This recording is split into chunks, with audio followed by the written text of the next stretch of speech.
ठीक है, अब हम देखते हैं इनकी रेंजेस। सबसे पहले हम ये देख लेते हैं कि अपन ने जो बात की थी कि कोई आईपी एड्रेस है हमारे पास और हमको अपना डेटा एक होस्ट से दूसरे होस्ट पे भेजना है, तो नेट आईडी होस्ट आईडी से अपन पता लगा लेते कि नेट आईडी है तो किस नेटवर्क का एड्रेस है ये, फिर उसके अंदर अपन होस्ट आईडी के द्वारा उस होस्ट पर पहुंच रहे थे। तो वो हम इन क्लासेस के थ्रू लगा सकते हैं पता। जैसे कि क्लास ए है, क्लास ए में क्या होता है कि फर्स्ट ऑक्टेट जो है, जैसे कि 4 ऑक्टेट है 1 2 3 4, तो फर्स्ट ऑक्टेट जो है वो होता है हमारा नेट आईडी का, और रिमेनिंग जो 3 है वो आपके हैं होस्ट आईडी। ठीक है ना। तो अपन ने एक एड्रेस देखा था, आई थिंक 120.20.30.11। सबसे पहले हमने देखा कि ये 120 है, तो किस कैटेगरी में है, ये किस क्लास का है, 1 to 126, तो क्लास ए में आ रहा है। अब क्लास ए में आ रहा है तो हमने फिर देखा कि क्लास ए में नेटवर्क आईडी कौन सा है, सिर्फ पहला पार्ट, और बाकी तीनों क्या है, होस्ट आईडी। तो ये अपना क्या है, नेट आईडी या network ID, NID. First part is 120, सो इसका नेट आईडी क्या हुआ 120। सेकंड पार्ट हमारा क्या था, होस्ट आईडी। तो ये एड्रेस हमारा क्या है, क्लास ए। क्लास ए में देखा कि ये तीनों पार्ट होस्ट आईडी, मतलब कि ये तीनों क्या है, होस्ट आईडी।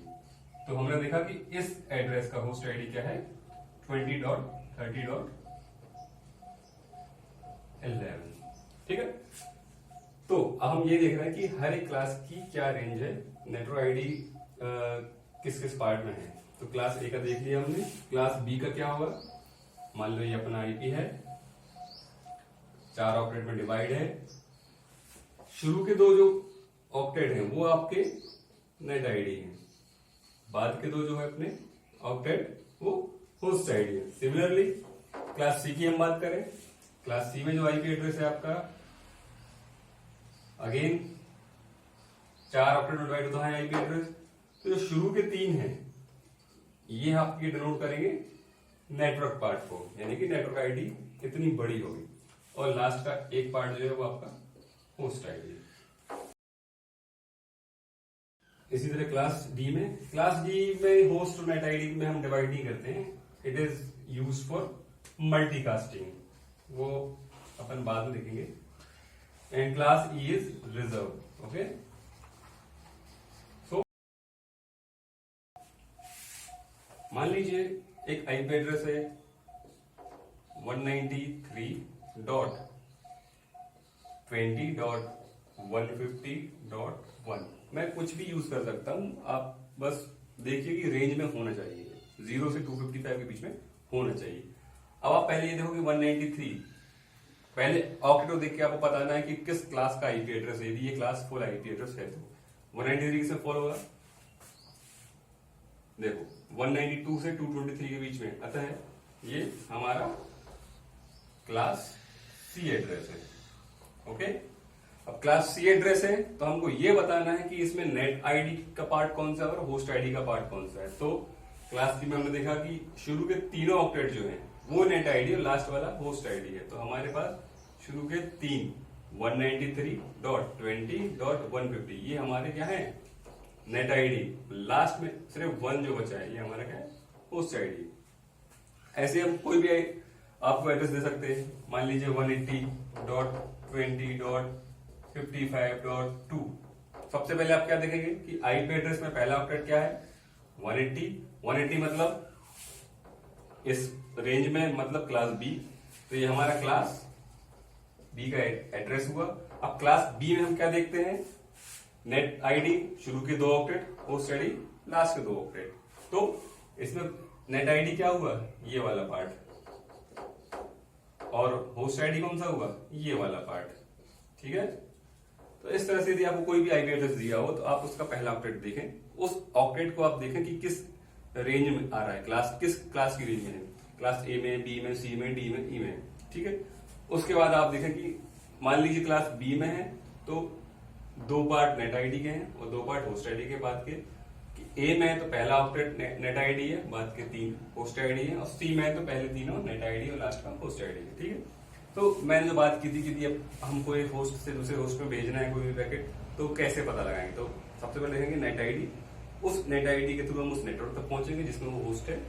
उस नेटवर्क पर पहुंच के फिर हम होस्ट आईडी को देखेंगे तो उस होस्ट तक पहुंचेंगे, और फिर उसके बाद हम उस प्रोसेस को देखते हैं जो कि हम पोर्ट नंबर से, सॉकेट नंबर से पता लगाते हैं, वो हम बाद में देखेंगे। ओके,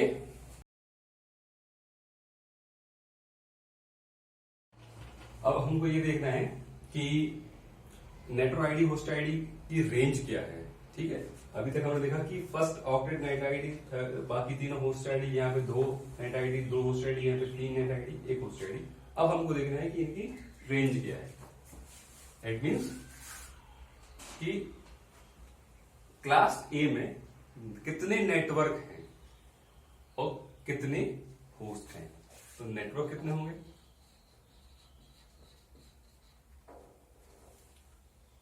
यहां स्पेशली अपन ने दिया ही हुआ है 1 से लेके 126, तो यहां पे टोटल 126 नेटवर्क्स हैं। ओके, और होस्ट कितने हैं, बाकी तीनों में क्या है, होस्ट आईडी पार्ट है। होस्ट आईडी पार्ट मतलब होस्ट आईडी कितने, 3 ऑक्टेट है। 3 ऑक्टेट मीन्स कितने नंबर अपन जनरेट कर सकते हैं इससे। हर एक नेटवर्क के लिए हमारे पास 24 बिट्स है। दैट मीन्स की 2 power 24 host per network. That means की यदि हमारे पास 1 है तो 1 के लिए हमारे पास 224 होस्ट हैं। अगेन 2 के लिए 2 पावर 24 होस्ट हैं। 3 के लिए 2 पावर 24, ऐसे करके हमारे पास हर एक नेटवर्क में 2 पावर 24 होस्ट हैं। ओके, सिमिलरली हम बात करते हैं क्लास बी की। क्लास बी में कितने नेटवर्क पॉसिबल है, क्लास बी में 2 ऑक्टेट अपने पास नेट आईडी के लिए है और 2 ऑक्टेट होस्ट आईडी के लिए। 2 मीन्स 8 + 8 16 बिट्स। ओके, तो 16 means 2 power 16 networks are there. और सिमिलरली होस्ट आईडी में भी सेम 2 पार्ट है। ठीक है, तो 2 power 16 host are there. 2 power 16 host per network. Okay, similarly in class C हमारे पास क्या है, कितने नेट आईडी पार्ट है, 3, 1 2 3, 8 8 8 24 बिट्स। दैट मीन्स कि हमारे पास 2 पावर 24 नेटवर्क्स हैं, और हर एक नेटवर्क में कितने होस्ट हैं, होस्ट में हमारे पास कितने, 1 ऑक्टेट है। 1 ऑक्टेट मीन्स 8 बिट्स, तो 2 पावर 8 होस्ट पर नेटवर्क। ठीक है, तो ये तो उनकी रेंज होगी। ठीक है, क्लास ए में कितने नेटवर्क है, कितने होस्ट है, क्लास बी में कितने नेटवर्क है, कितने होस्ट है, क्लास सी में कितने नेटवर्क है, कितने होस्ट है। ठीक है, क्लास डी और ई में हम बात करेंगे तो टोटल होस्ट 228, 2 पावर 28 होस्ट। यहां नेटवर्क की हम बात नहीं कर रहे हैं, इसको net ID host ID divide नहीं किया गया, तो अपन ये मान सकते हैं कि सिर्फ होस्ट कितने हैं। तो ये तो अपना था रेंज। ओके,